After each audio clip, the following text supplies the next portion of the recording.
আসসালামু আলাইকুম। দেশ এবং দেশের বাইরে যে যেখান থেকে শুনছেন সবাইকে স্পোর্টস বাংলা আপডেট চ্যানেল থেকে জানাচ্ছি শুভেচ্ছা।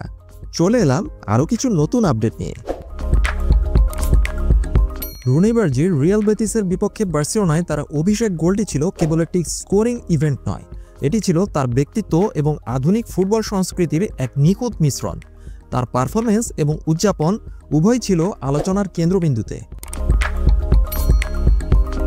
রুনি বার্জি শুধু গোল করেই চমকে দেননি, রিয়াল বেতিসের বিপক্ষে তিনি কার্যত মিডফিল্ডের নাম্বার 10 পজিশনে পুরো দলের আক্রমণের কেন্দ্রবিন্দু ছিলেন। যদিও মাঠে 10 নম্বর জার্সি পরে খেলেছিলেন লামিন ইয়ামাল, তবে দুর্দান্ত পারফরমেন্স আসলে দেখিয়েছেন রুনি বার্জি। কোচ হ্যান্সি ফ্লিকের ভরসার প্রতিদান দিয়েছেন রুনি বার্জি।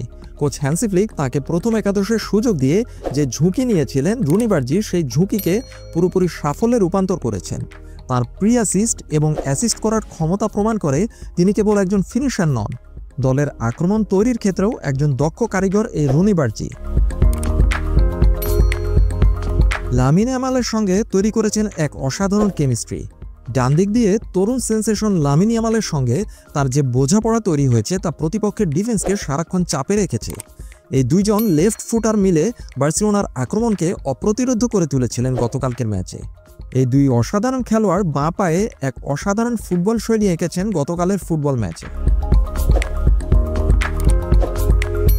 রুনি বার্জির গোলটির গুরুত্ব যতখানি ছিল, গোলের পরের তার উদযাপনটি ছিল তার চেয়েও বেশি আকর্ষণীয়। রুনি বার্জির উদযাপনটি ছিল অ্যানিমে এবং পপ কালচারের এক অসাধারণ মিলন।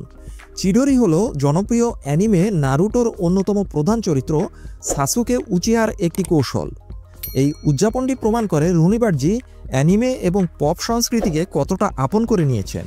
ফুটবলাররা এখন আর শুধু মাঠের পারফর্মার নন, তারা সংস্কৃতি এবং ফ্যাশনেরও একটি প্রতিচ্ছবি। চিডোরির মতো আইকনিক উদযাপন দেখিয়ে রুনি বার্জি বিশ্বজুড়ে অ্যানিমে প্রেমী এবং বার্সেলোনার তরুণ ভক্তদের সাথে এক গভীর আবেগপূর্ণ সংযোগ তৈরি করেছেন। এই ধরনের ক্যারিশমেটিক অঙ্গভঙ্গি খেলোয়াড়কে মুহূর্তে কাল্ট ফিগারে পরিণত করে।